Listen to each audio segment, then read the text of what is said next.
Welcome back, boys and girls. Now, once again, we're here for more Bakemonogatari. Well, at least I hope this is a returning visit, because otherwise you'd be starting on episode 2, which personally I think is a bit weird. But who am I to judge? You do you, I guess. Now, if you're watching this video, it's probably one of 3 reasons. A, you really like Bakemonogatari, and the Monogatari series by extension, and have somehow found yourself across my channel. B, you're here for me, which is probably the least likely of the 3, but I guess there even rare occasions happen now and again. And C, you've done something evil in a past life and are being punished, and this video is what's popped up in your recommendeds, so maybe you should repent. But not to me, because I don't really care. Well, now that terrible intro is out of the way, we can get back into Bakemonogatari, which has initially left quite a good taste in my mouth, and it has built itself on a fairly solid premise of being a supernatural thriller with a slightly unstable main girl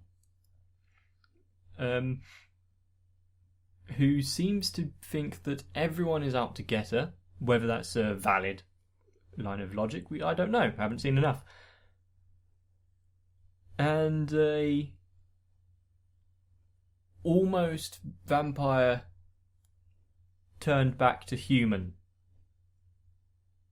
How that process goes, I don't know.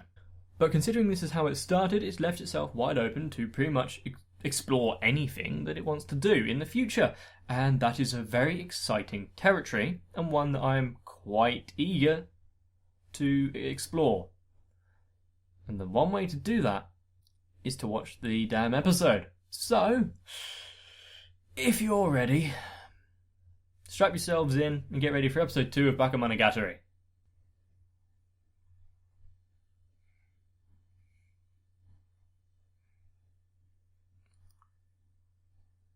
Again with its text. Luckily it's not too fast, I didn't read it this time.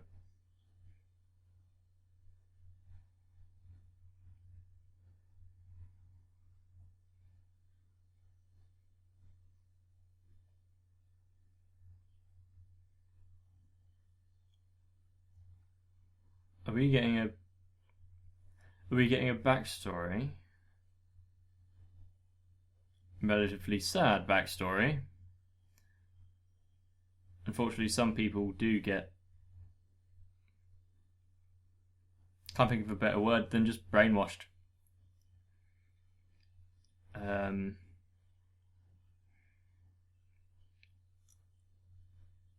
Overly infatuated with an ideology? That seems like the appropriately pretentious way of putting it.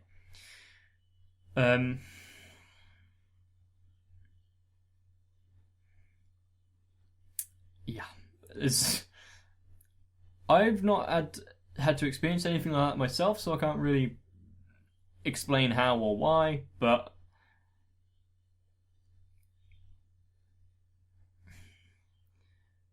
it can be quite bad for families, and in this case, it tore it apart, didn't it?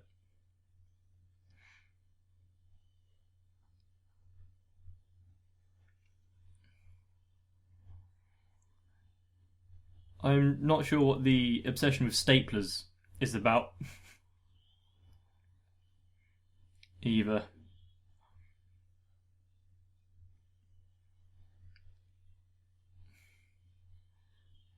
But I wonder how many kind of like supernatural things we're going to explore, because there's also introduced 2 Shinobu, who I can't remember what her story was about.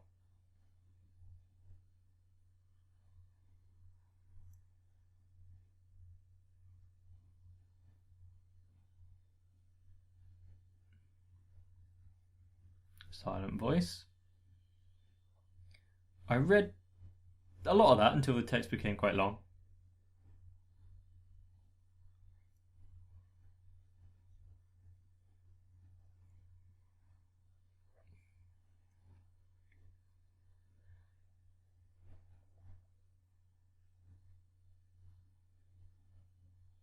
Okay. What counts as pure cloves? But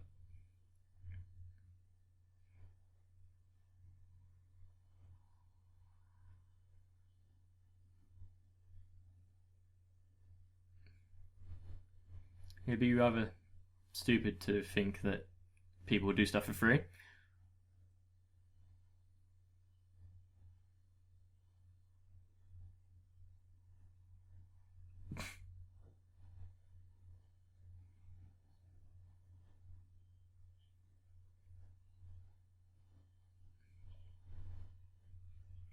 $5 million. Ooh.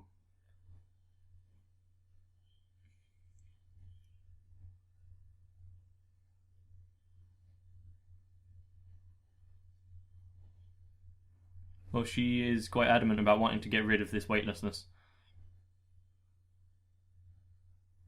I wonder how much of a hindrance it actually is in daily life.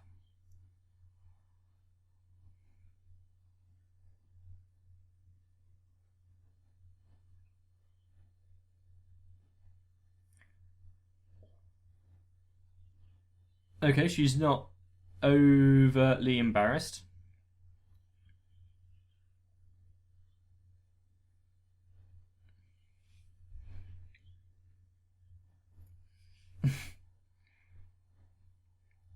She does seem to come from one of those. What was it like said last time?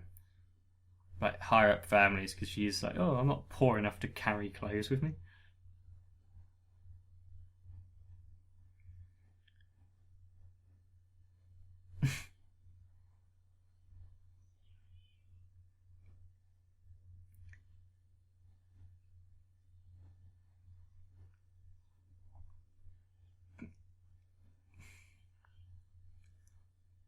Not a totally dishonest answer. She hasn't finished getting dressed though, has she?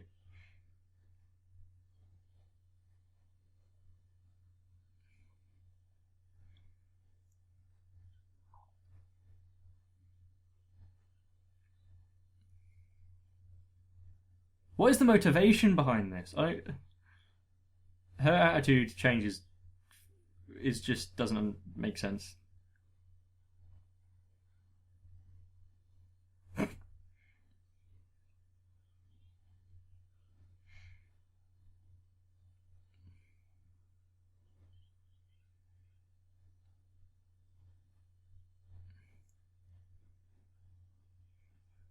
Yeah, I was waiting for him to pick up on that fact.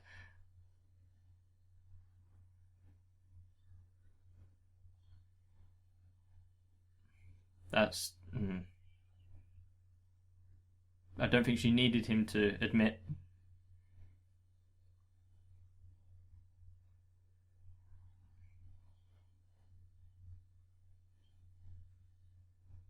Who was that girl? Is it the one that was in the room when she was discussing her at the beginning?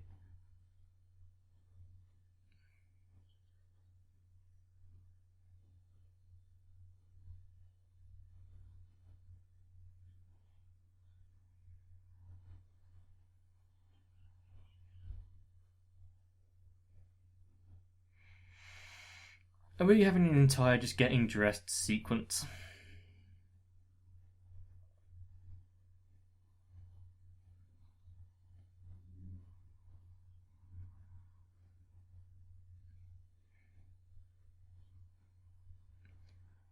You can see that he's getting more and more comfortable talking to her the more clothes she puts on.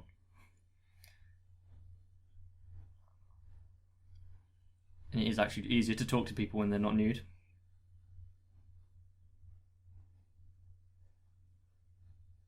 For the most part.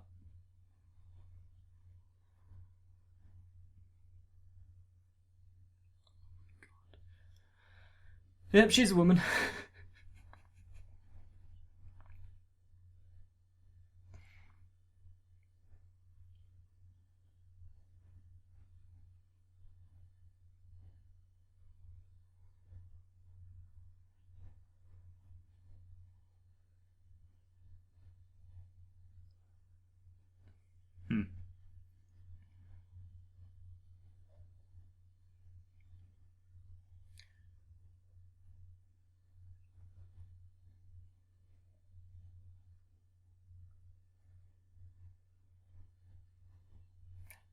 He's keeping his distance from her.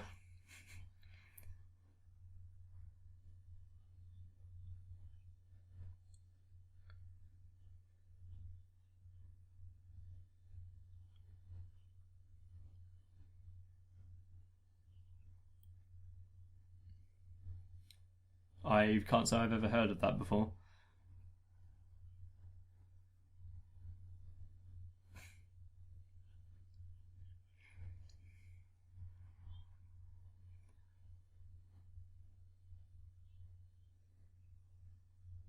Is she calling him dumb?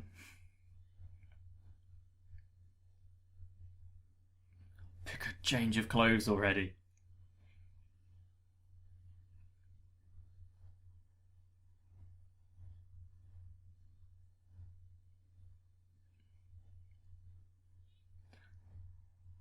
Okay.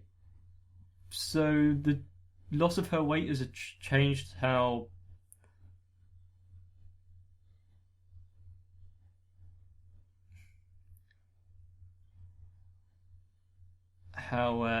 much she can carry, like her strength.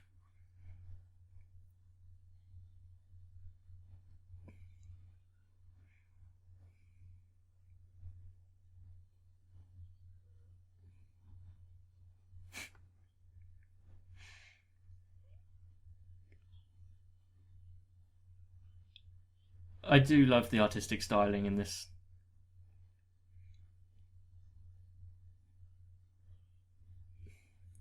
There's a lot of cuts and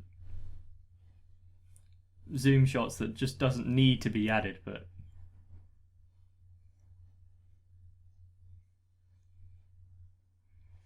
yeah.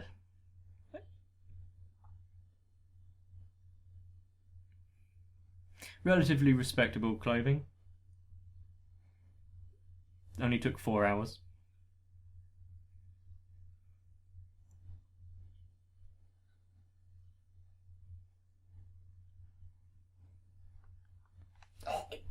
Ow.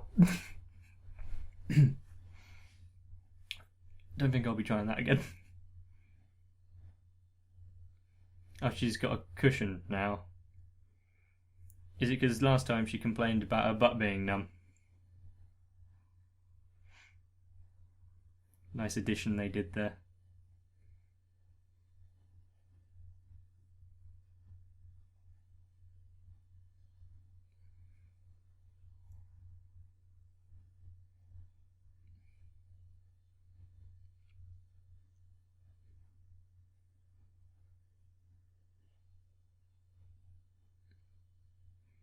This better be for some specific ritual, or he's just real creepy.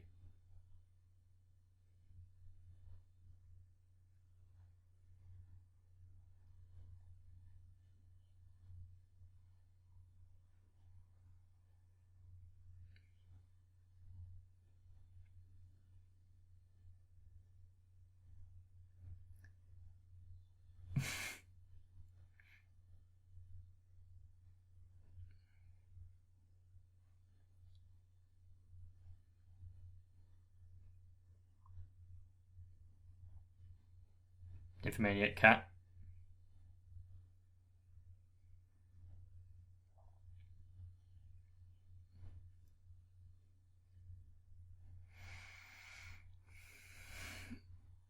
Are you going to try and appease it?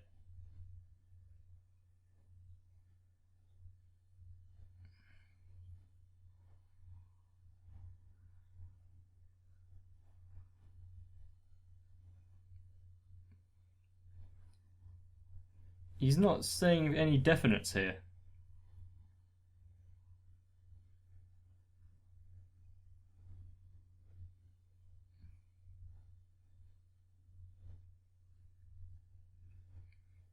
That's how I imagine deities to be if they existed.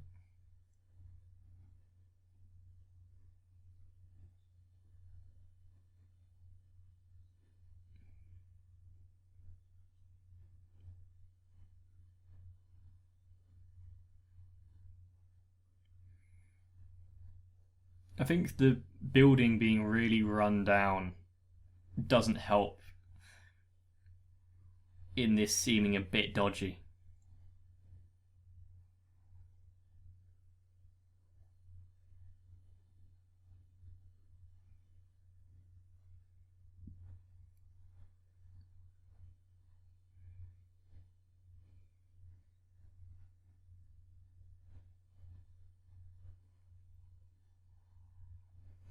being inebriated.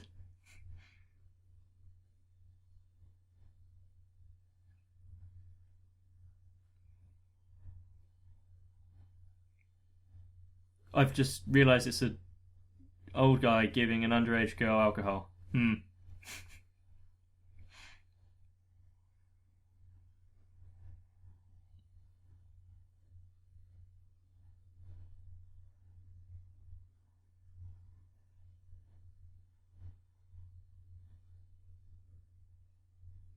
Is this some sort of like meditation?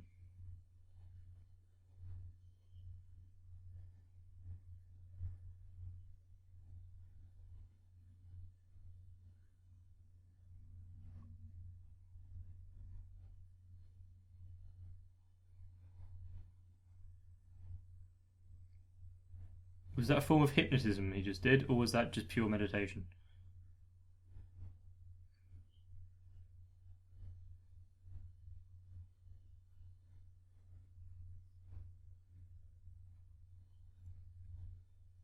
I wonder if this is a way of just getting exposition or if it's actually needed.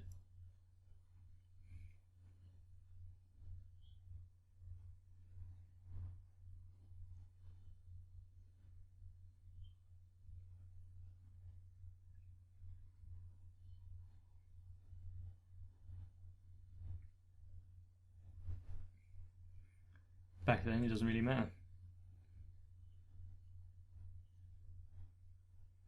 Ooh.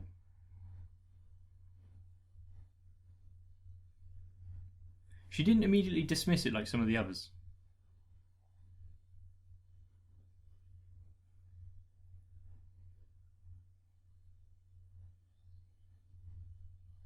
Hmm.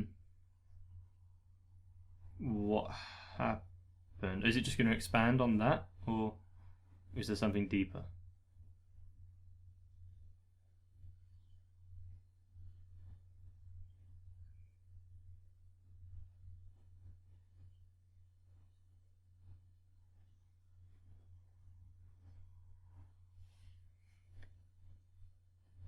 Uh, I wasn't expecting it to go there.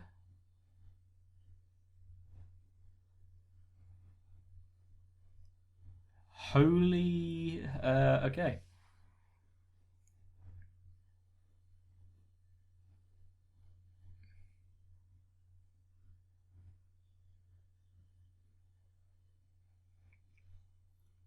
Unfortunately, it happens in the real world, which is disgusting.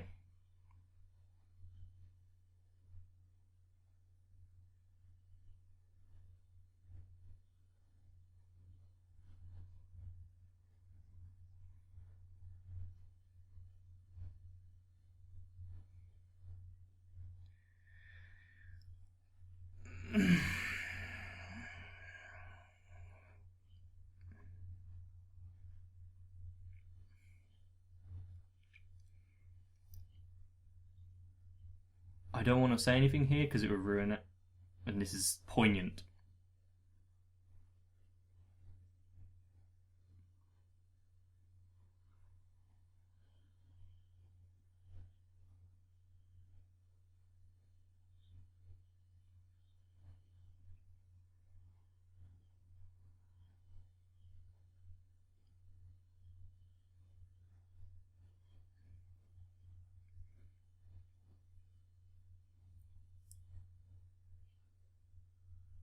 It resembles a crab.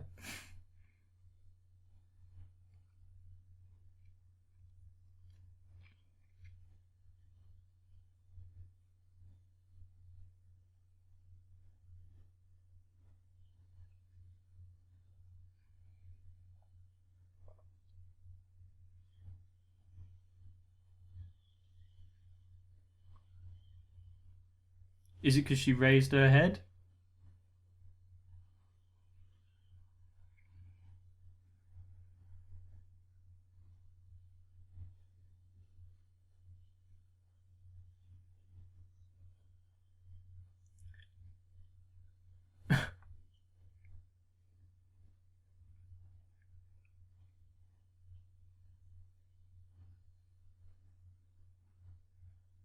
Is he going to interfere?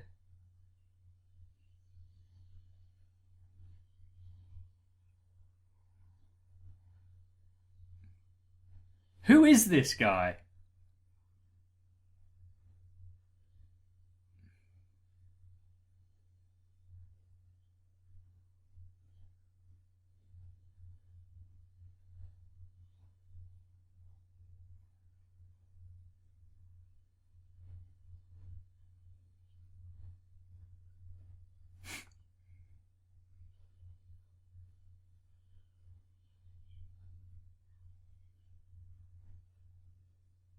Is she still going to attempt to talk to it?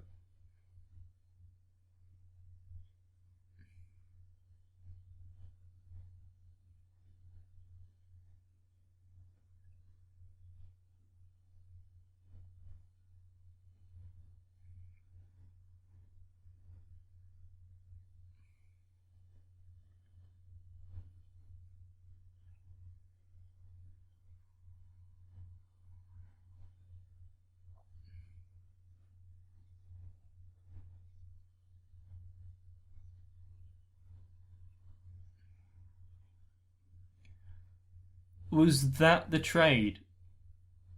Did she trade her memories of the past for her weight? Memories of her mother or her mother entirely?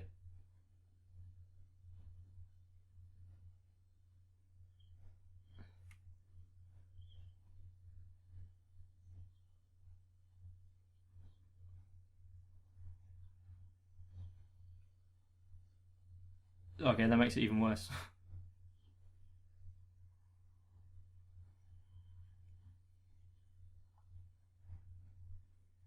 Mm.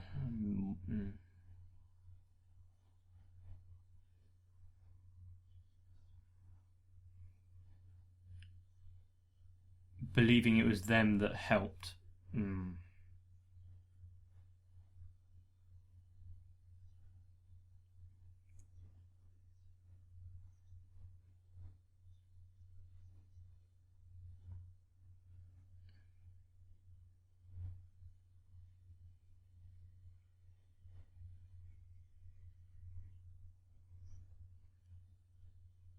Very interesting way of showing this without it being graphic.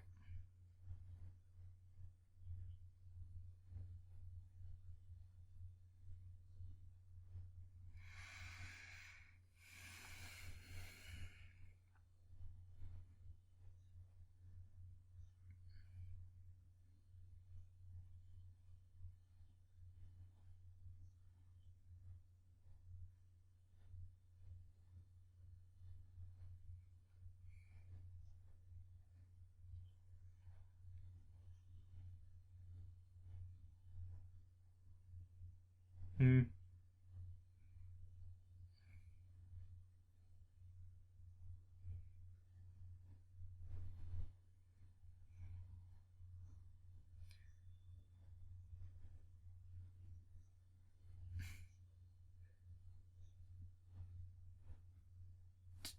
Does this mean that her personality will change now? Since she has regained part of herself.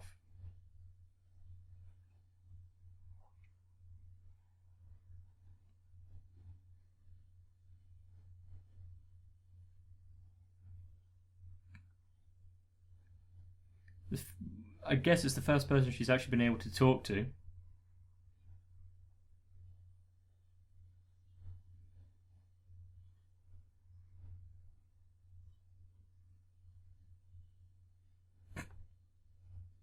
I don't think he's against such a thing.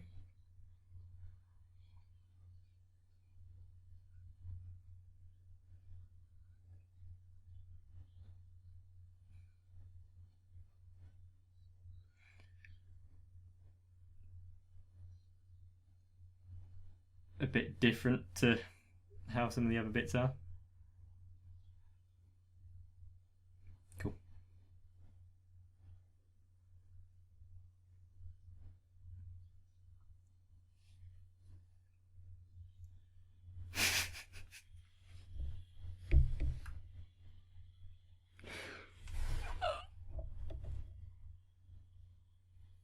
An attempt was made.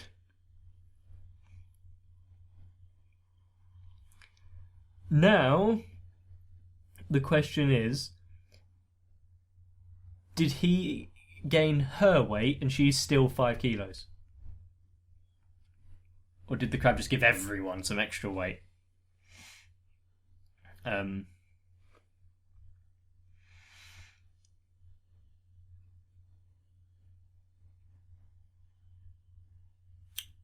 This show is going to touch on some very troubling subjects if this is what it got to in the second episode.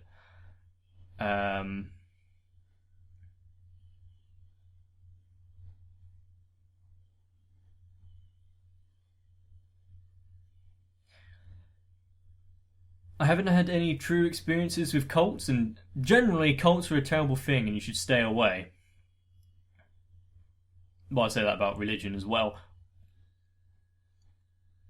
Unless, of course, I start a cult, in which case, come and join me, that'll be fine.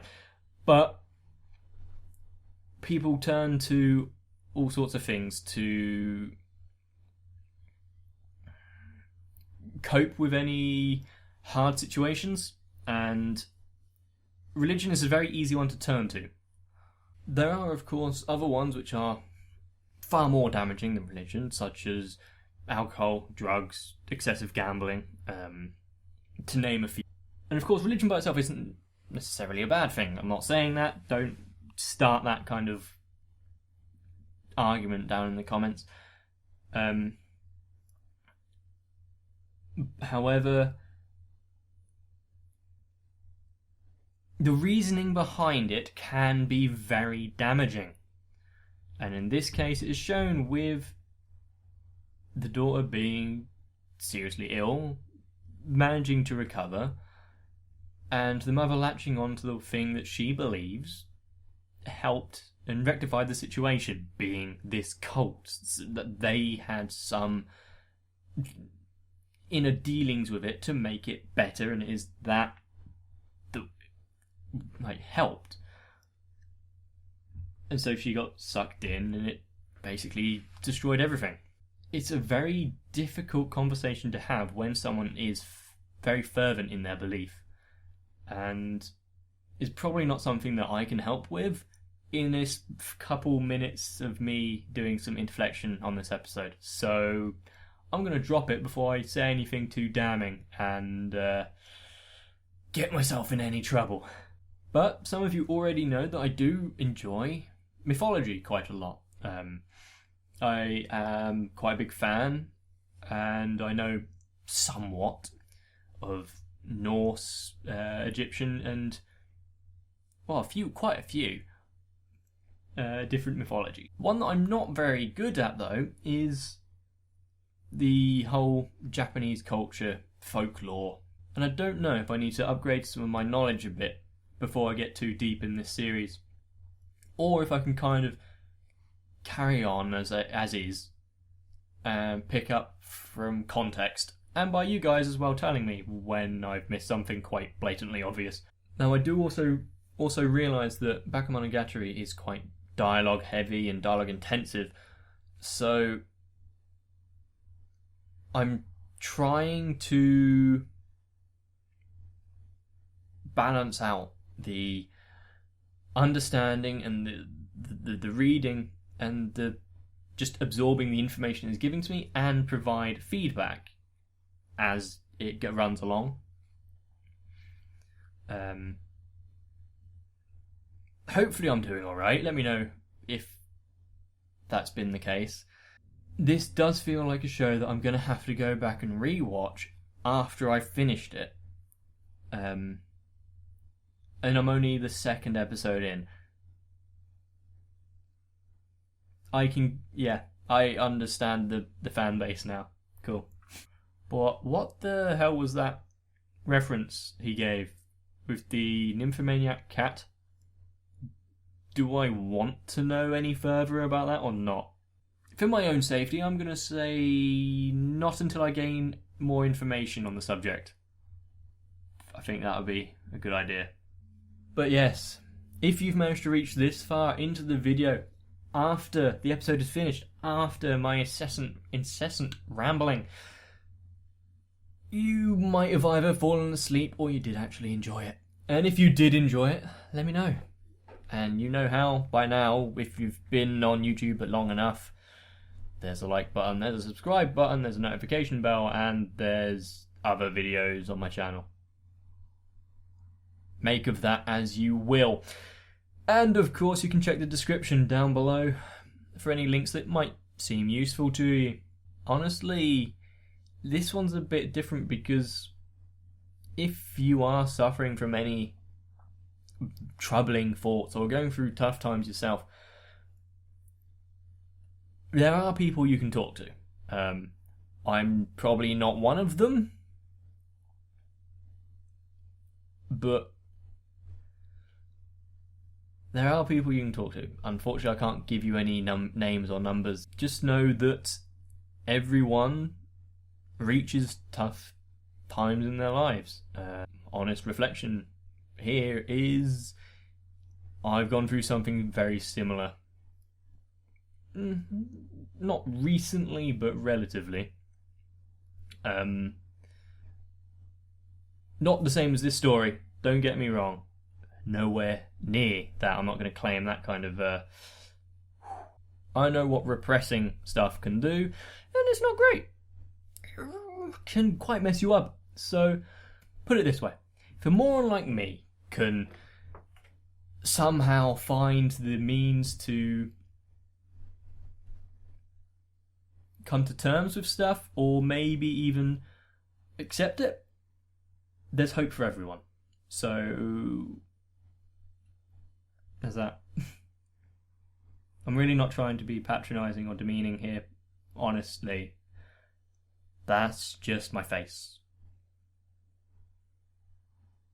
But of course, I'm not going to end on a down note, because why would anyone ever want to leave off like that?